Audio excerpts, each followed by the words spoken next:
Hello and welcome to Man's Model Moments. Today I'm looking at a kit of an aircraft I really like from a manufacturer I've not heard of before, and that is the Focke Wulf Fw190D from Forces of Valor through Waltersons. This is a 1/72nd scale kit from this Chinese, Hong Kong based manufacturer which has been going since 2011.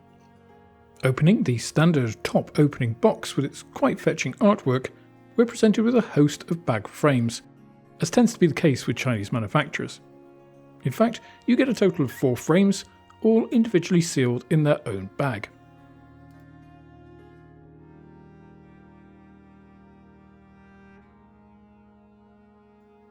Beneath all of those, you get the instruction booklet. And then underneath this is the decal sheet, also sealed in its own bag. One other noteworthy piece here is that the company claims to have moulded this kit in plastic coloured for RLM 65. That's a slightly odd choice given that late war fighters like the Dora tended to be painted in RLM 76, but it's still an interesting idea.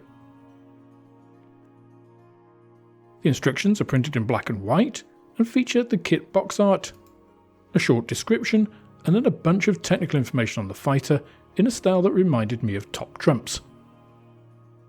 We then get the obligatory multi-language warnings and such, before coming to this page on additional tools required, techniques, and the frame layouts. We then get a less than ideal grey painting guide, and these do feel like a monochrome print of a colour booklet. Paint references are given by the actual paint designation, together with a couple of suggestions for both enamels and AK acrylics. We then get into construction, which starts with the engine and cockpit,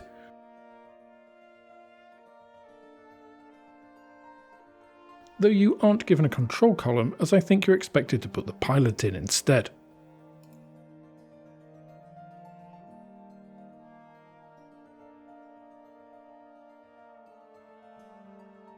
The construction steps throughout are very simple and clear.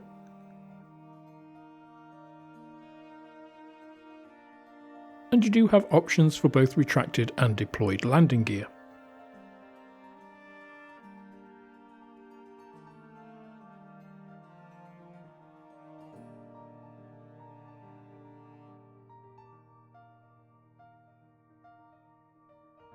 The decal sheet looks quite nice.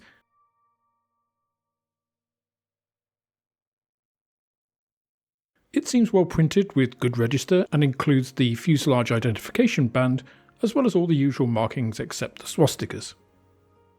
The decals are quite matte and they're printed in China, so I can't speak to the quality in use, though worryingly it does appear that the carrier film is individual on things like the national markings, which would make them a real pain to use. Look out for the upcoming build video for an update on that.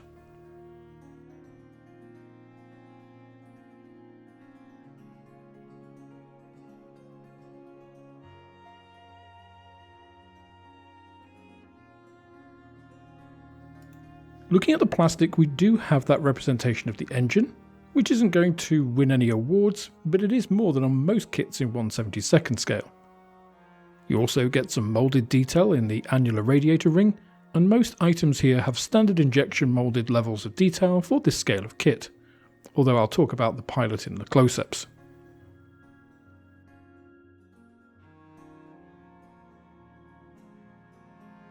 Here you can see the detail across most of these parts isn't bad, if a little heavy-handed on some items, especially around areas like the cowling hinges.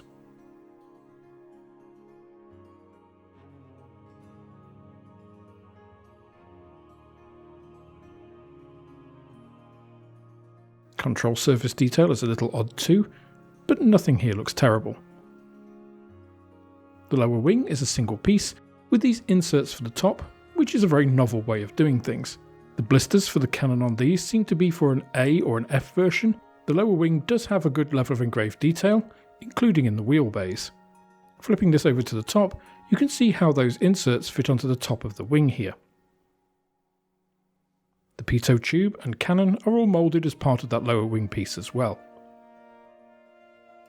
The fuselage frame has just that, but these also show a decent level of recessed detail across the parts, though I'm not 100% convinced about the overall shape here.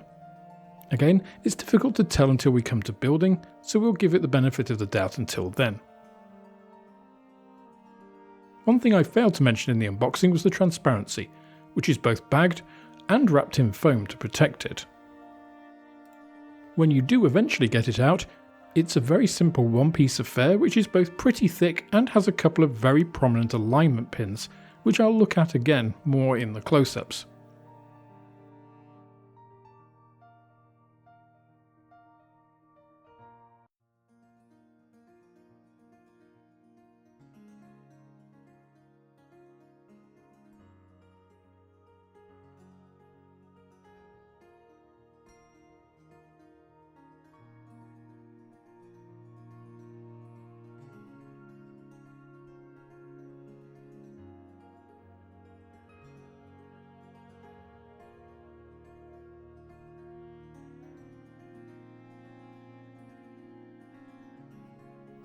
Looking at the fuselage in close-up, the panel lines are a little on the heavy side, and though not egregiously so, there are some odd placements, such as on the control surfaces like the rudder here.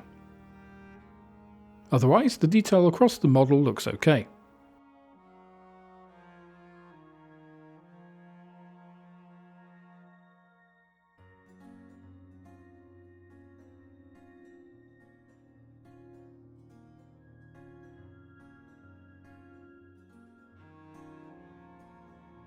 The underside of the large one-piece wing assembly is a pretty nice area, with engraved detail all over, although the hole for this part is surprisingly large, otherwise the detail here looks great. It's just a shame it's on the area least visible when complete.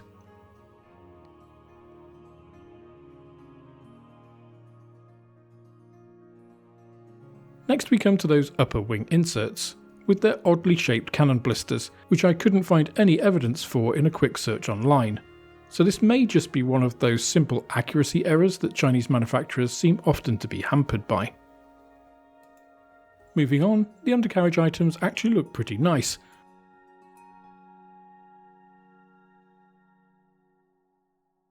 Though we can see here the odd representation of the control surfaces on the horizontal stabilizers.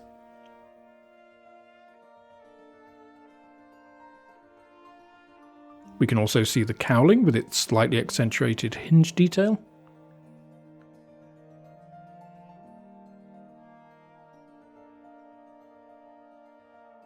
Once more, the undercarriage components here are very nice, though this top cowl piece does seem a bit overblown. That might be real, or it just could be because it's out of context here. Now I mentioned I'd come back to the pilot, because this shapeless blob is completely out of character with the rest of this kit, and let's face it, is best disposed of. Compare that to the rendition of this Jumo engine, which is basic, but on a different level completely to that hideous pilot figure. The instrument panel isn't at all terrible. Here's the cowling with that moulded radiator detail. And in fact, all of these other pieces have decent detail for a kit of this scale, especially given what will be seen through the closed canopy.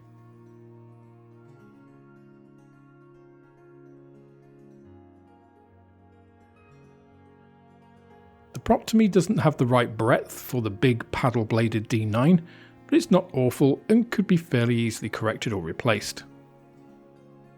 The one-piece canopy is clear, but very thick, and the worst part of it are the two horrible locator pins which really do mar the look of the piece. It's no surprise that this is one of the worst transparencies I've done with the Swan Morton test, with heavy distortion through most of it due to it being the blown later version with complex curves and that thick plastic.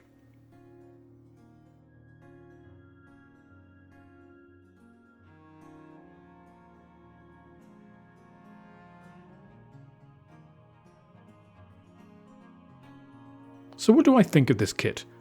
Well, it obviously has some issues, accuracy being the main one, and that pretty horrible canopy being the other. I don't think that either of these things really matter though, because I think this model is absolutely perfect for a beginner, especially a younger modeler. That's for several reasons, one of which I've not mentioned yet: the price. This kit is £6.99 in the UK, and you can find it for less, around £6. For that price, provided the fit is decent, which is yet to be determined of course, you're getting a reasonably detailed kit with a low part count that should be accessible to a new modeller. That target audience is unlikely to be bothered by such things as the exact shape of the props or an additional cannon blister. In fact, for that price, this wouldn't be a bad kit at all for a developing modeller to use as an improvement project, reshaping the props, scratch building a control column, removing the location pins, opening and repolishing the transparency, removing the wing blisters, opening an engine cowl and detailing the engine. These are all things you can try here without risking a lot of money, and yet having a good, reasonably detailed base to create something decent from. It's certainly better than any vintage classic out there for a similar price, in terms of detail and scope. If you can develop these skills on this sort of kit, then you aren't risking your prize project or dream aircraft as your first experience. I've a number of these in the shop at the moment, so if you do fancy trying out those skills on one of these kits, check out the link to Man's Model Moments shop below. I will be building this kit in the very near future, because I think it's a bit of an unknown at the moment, and I will try some of the things on it that I mentioned above. Until then, based on the unboxing and price alone, I think this is an easy recommendation even if you only get one as a paint mule. It's cheaper than an oldie or little Christmas special after all, and that's saying something. That's all for this instalment of Man's Model Moments. If you enjoyed the video, please click the like button, subscribe to the channel for more like it, and share this video with others you think would also enjoy it. You can also follow me on Instagram, Twitter and Facebook, and if you're feeling generous then I also have a Patreon, which is absolutely the best way of helping me to grow the channel and produce more content like this. With that, I hope you have plenty of modelling moments of your own, and I look forward to welcoming you on the next video.